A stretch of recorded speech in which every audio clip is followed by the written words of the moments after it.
आता बोललं बघा. गाव कोणता? आळंदी.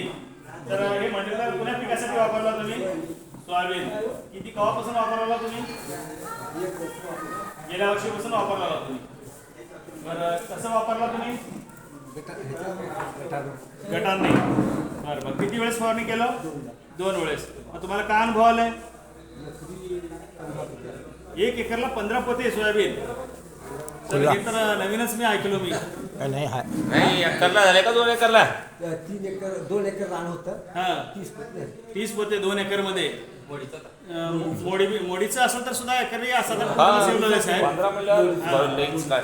ते जरा मेहनती शेतकरी. तुम्ही म्हणजे तुम्हाला लोकांचं किती झालं त्या वर्षी आणि तुमचं किती झालं? 15 पोते झाले. एकरी 15 पोते तुमचं झालं. तुमच्या गावामध्ये बरेच शेतकऱ्याचं 7 6, पोते. 8, 6 असं क्विंटल झाले. म्हणजे जवळपास तुम्हाला डबल उत्पादन आल्यासारखं झालंय.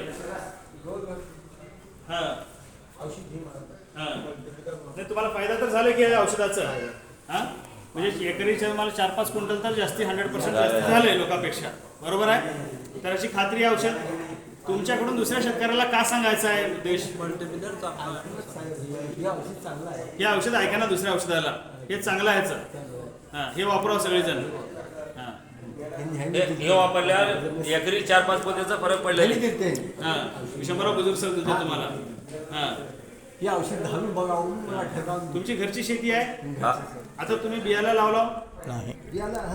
हा जमिनीत घातला का नाही? पेर लावणे. दरवर्षी पेरत जायचं. 7च वर्ष वापरा. 8व्या वर्षी हे सुद्धा वापरायची गरज नाही. 4 वर्ष DAP युरिया पोटॅश 100% सोडतात. आज जे सोयाबीन जे तुम्ही 15 पोते काढलं आणि तुम्ही जर सतत जर वापरलं तर वर्षाला 1 क्विंटल 2 क्विंटल वाढत तुम्हाला 20-25 क्विंटल पर्यंत सुद्धा 1 एकरला सोयाबीन तुम्ही काढू शकता. आणि तोपर्यंत मी आणि विशंभरराव बुजुर्ग सर तुमच्यासोबत साथ देणार, सपोर्ट देणार. धन्यवाद.